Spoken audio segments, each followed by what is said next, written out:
안녕하세요, 신우 여러분. 오늘 하루도 잘 보냈나요? 오늘도 말씀을 통해 하나님의 은혜와 성령님의 은총이 함께하는 귀한 시간이 되길 바라요. 자, 그러면 오늘 마가복음 1장에 대한 해설을 시작하도록 할게요.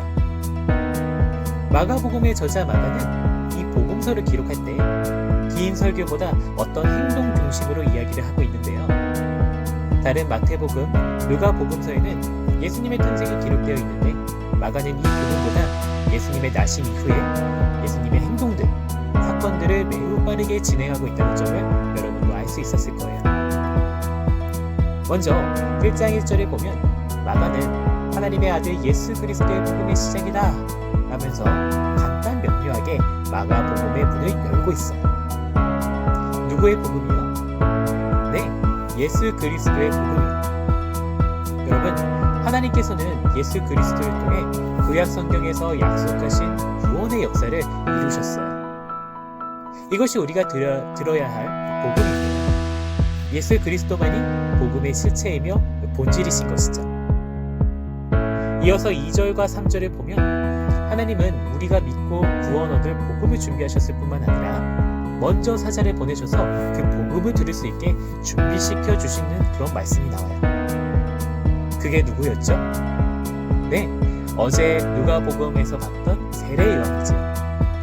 세례 요한은 하나님이 자기에게 주신 사명을 충실히 감당했어요. 그것이 무엇이었을까요? 네, 맞아요. 예수 그리스도의 복음이 꽃을 피우고 열매를 맺도록 사람들의 마음을 준비시키고 죄를 용서받게 하는 회개의 세례를 선포한 거였어요. 마치 저와 여러분에게 하나님께서 구원자이신 예수님을 보내주신 것뿐만 아니라 그분을 믿게 되어질 수 있도록 준비시키기 위해 우리 필그림교회 공동체를 허락하셔서 하나님의 인도하심을 받게 하신 것이나 같은 것이죠. 그래서 교회는 늘 회개를 외치는 것이 되어야 되는 것입니다. 계속해서 9절과 20절까지는 예수님은 세례 요한의 세례를 받으신 후에 광야의 시험을 받으셨고 이후 하나님 나라를 선포하시고 이 일을 함께할 제자들을 부르시는 장면이 나와요.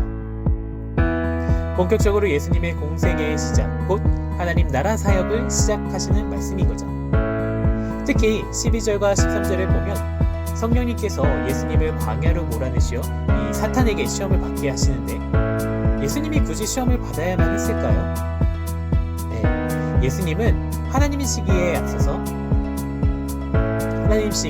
앞서 세례 요한에게 세례를 받으실 필요도 또 사탄에게 시험을 받으실 필요도 없으셨어요.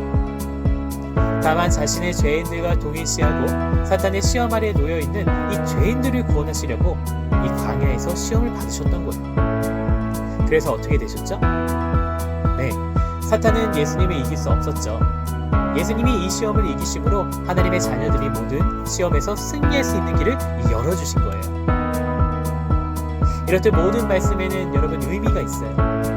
이 의미를 알고 우리가 감사할 수 있는 저와 여러분이 되기를 소망합니다. 계속해서 14절과 15절을 보면 드디어 예수님이 복음을 전파하기 시작하세요. 뭐라고 하셨죠? 맞아요. 회개하고 복음을 믿으라. 이렇게 말씀하셨죠. 우리에게 구원을 가져다 주시는 하나님의 복음은 이 시련과 환난 속에서도 계속 전파되고 확장되는 거예요. 사실 세례 요한은 이후에 고난에 넘겨지게 돼요. 그리고 장차 예수님도 고난의 십자가에 넘겨지고 예수님의 제자들도 그와 같은 길을 걸어가게 되죠. 여러분, 우리도 마찬가지예요. 우리도 예수님의 이름을 전할 때 고난에 처할 수도 있지만 하나님 나라의 복음은 중단되지 않고 계속 지속된다는 거죠. 왜냐하면 이것은 진리이고 영원하다라고 말씀하셨거든요. 하나님은 연약하고 실수가 많은 인생들이지만 우리들을 부르셔서 하나님 나라의 복음을 전파하길 원하세요. 우리가 복음의 능력을 굳게 믿고 있으면 주님의 부르심에 주저하지 않고 즉시 주님을 따르는 제자들처럼 열정적으로 주님을 따르는 모습이 갖춰지고 그 모습대로 신앙생활을 하게 될 거예요. 자, 이어서 21절과 34절은 예수님이 이 땅에 오셔서 말씀을 가르치시고 귀신을 쫓아내시고 또 병든 자를 고치시는 모습이 나오고 있어요. 정말 하나님 나라가 시작되었음을 선언하는 일을 하셨음을 이제 말씀해 주시는 것이죠. 특히 21절과 22절은 권세 있는 가르침이 이 사람들을 놀라게 하는 그런 장면이 나오고요. 여러분 어디서 본 내용이었죠? 그쵸? 어디였죠? 네, 누가복음 2장 말씀 중에 아이 예수님이 성전에서 율법 교사들과 말씀을 나누는 그런 장면이 있었죠.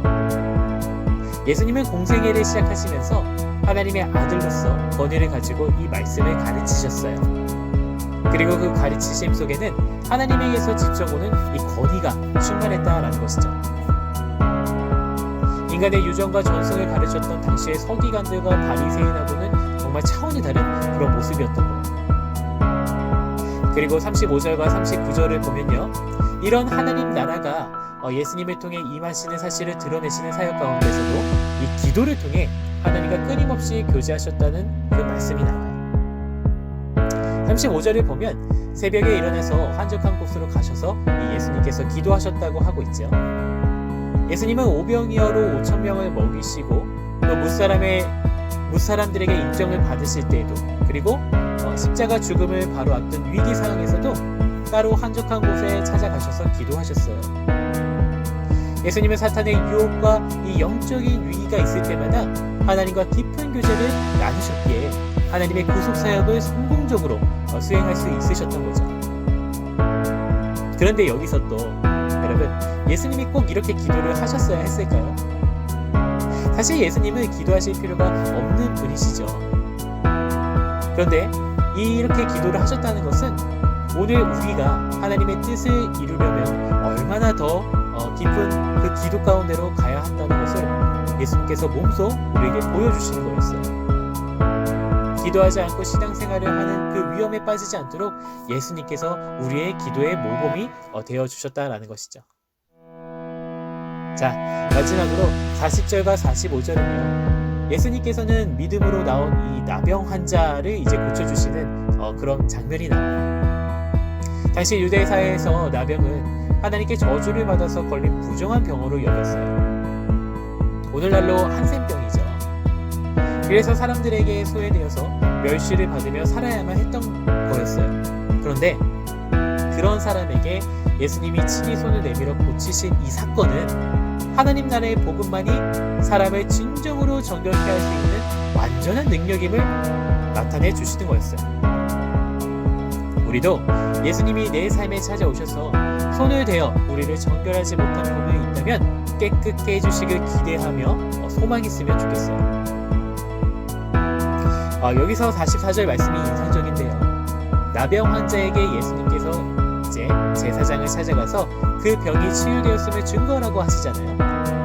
이것은 율법이 정한 정결의식 절차를 그가 밟음으로써 그가 속한 공동체에서 정상적인 삶을 회복하라라고 하는 그런 말씀이에요. 우리 필그림교회 공동체가 예수님의 복음을 믿고 점점 옛 생활에서 변화하고 진정한 회복을 경험하는 그런 공동체가 되기를 진심으로 소망합니다. 네, 오늘 이렇게 해서 마가복음 1장을 읽어보았는데요. 신우 여러분 수고하셨고요. 평안한 밤 되기를 바라요. 샬롬. 내일 봐요.